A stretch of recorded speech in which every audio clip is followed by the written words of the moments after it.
Hello, my name is Thomas. I'm a software engineer here at Whereby, and today I'm going to show you how to set up a HIPAA compliant room. So I have open here Postman, which I can use to send requests to the API, and I've downloaded this API collection that you can find on our API docs, which gives me a set of predefined requests that we can use to call the Whereby API.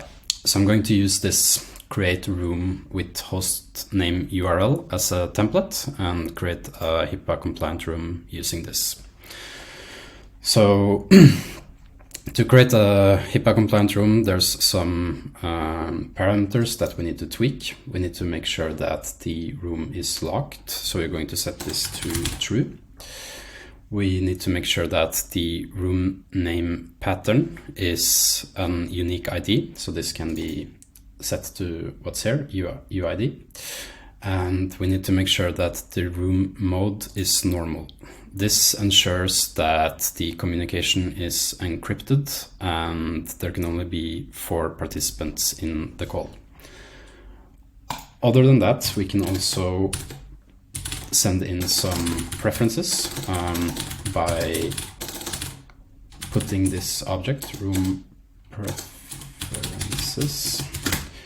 And we can say, for example, recording, we want to disable that, should not be able to record the meeting. The same for streaming.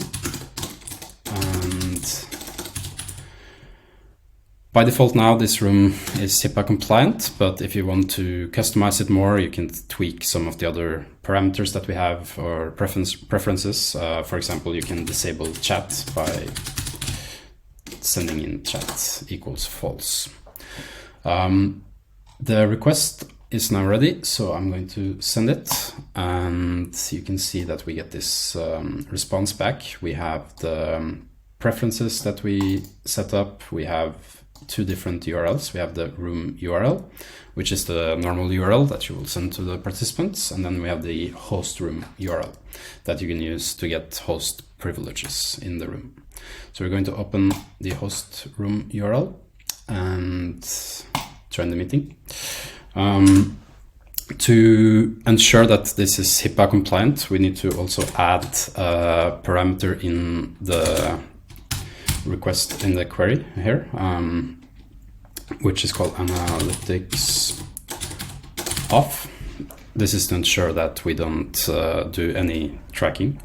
And if you have a system with users already saved, you have names that are already present in your system, you can put another query parameter here called display name to make sure that your users are using the names that you have already in your system. So now this link I have here is HIPAA compliant, and I can use that to send to my users. So if I open that in incognito tab, I will not be prompted for a display name because it's already predefined. And you can see here, patient request to join. And I'm now in the HIPAA compliant room. That's it for setting up a HIPAA compliant room. Thank you for watching.